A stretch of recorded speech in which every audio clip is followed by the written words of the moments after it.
So. Yes, if you use the button head cap screw, that would probably work. But those cap screws are really nice, and they give them to you in the kit. And it took 2 seconds to do a little Dremel job. And so far we figured out the frame's the same width as the E version, right? Yep, the frames are the same width as the E version. The tank. What about that fuel magnet in the tank? Yes, the tank. Ow. That was a pain. Well, if you're using a fuel magnet, good luck. Be advised that the fuel magnet will not fit inside the hole unless you somewhat grind and modify a little bit in the back of the fuel magnet that holds the foam on. I believe it looks like you still wouldn't have an issue, but the only way to fit it in there is to do that way. The hole is very small. Get up there and do some TikToks, right?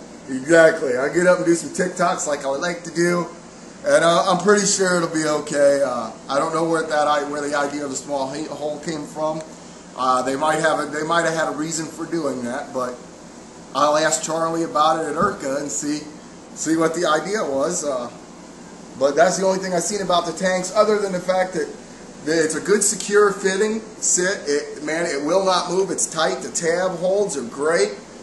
But it looks to be you're going to be taking the frame apart if you've got a problem with your fuel magnet to get your tank out. So that's going to be a little more fun. But I'd have to say the frames weren't too hard, but there were an awful lot of screws.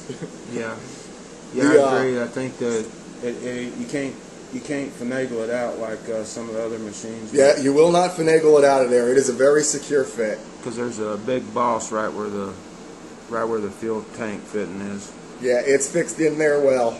Yeah. The boom length is nice. Man, you could probably run 630s on this machine without a problem. I'm running the SWE 600s right now. We have actually fitted a set of the Rototech 610s, and we still had a mile of room. 620s will go fine. I don't know if the engine will handle a 630s, but from what I've seen out of these YS's, and this will be the first time I've personally run one in one of my machines, but I've seen the consistency, and I'd like to try one. I'm running the new Outrage Hyper Pipe, and seems to be pretty good quality. We've checked a few of the other ones out earlier, and put them on a friend's machine and tried it. It's pretty good. Well, now I put it on my machine, and we're going to see how it works. They seem to sound real good. I'll see how it feels on a stick for consistently flying it.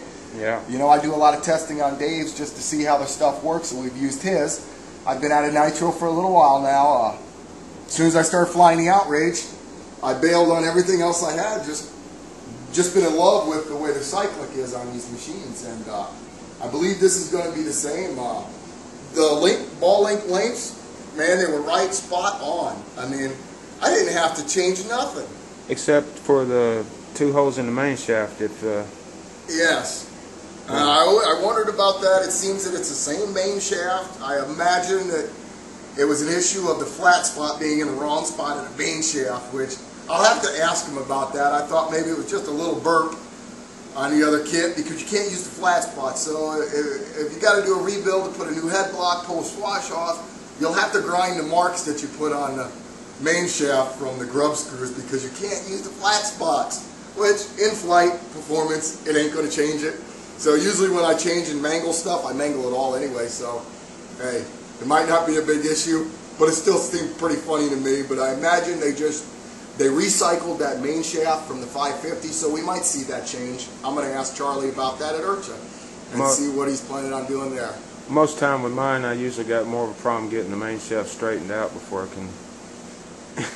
Yep, I must say that, but I must say on my Outrages, these main shaft, I have crashed my 550 probably going on 6 good crashes.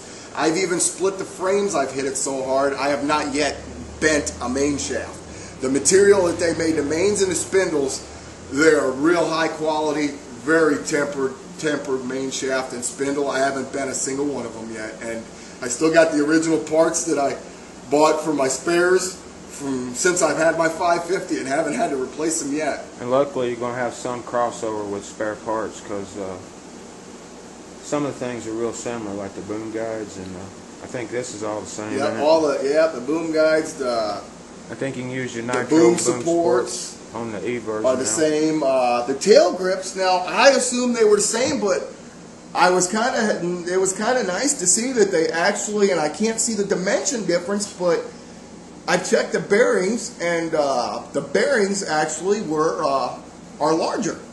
So they have beefed up the internal of the grips, which is the important part. The bearings and the thrust bearings, radial and thrust bearings in there. Yep. You know, those are, the kit was originally comes with, the 550 kit comes with an 85 blades, tail blades, but everybody's running 95s and it works really well, but that's a lot of tail. You know, and the tails on these things have a lot of authority, so that was kind of a nice idea, because we're going to be beating the snot out of these nitro machines, guaranteed. So I think that was probably a pretty good idea and a good good thought for Charlie to do something like that. And I like the idea with this kit, man. I don't know if it's a limited run, but I know some of these kits came with carbon tail blades. I believe they look maybe like HDXs. I haven't heard yet whether there's going to be an outrage tail blades for these yet, and that's what I'm looking at. But they look almost like the HDX blades, and I've used the HDX and I'm really impressed with them. They're 95s and they came with the kit. Yep. We don't know if they'll be in the future kits or not, but they look nice. Definitely look nice. What we noticed about the tail case, everything's almost like the E version, except the output shaft's obviously for a torque tube, and the case dimensions are wider, and it's probably a little different inside to accommodate the bearings, right? Yep. But it uses the same. Other than that, the tail mechanics look like it's the same pitch slider, same. Well, the whole pitch slider assembly. I don't know what you'd call this part here, but that all seemed to match up and be the same. Tail fins, horizontal and vertical fins are also the same too. So it's going to be nice. So we get an idea of looking to see what the price parts are going to be like. And some cross compatibility with your other machines is always good. Oh yes. It really keeps the stock down just a little bit, because I'm good at crashing. I've got 600 in, and I've got Compass Night 3D. I also like the fact that they made an actual strap spot.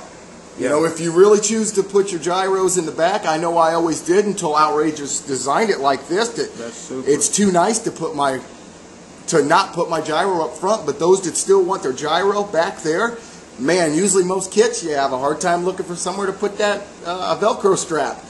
And there ain't no question about it, man. It Velcro away. Right above the Rubberworks logo. Yep. It's really nice too. The quality of the carbon, I was impressed with that.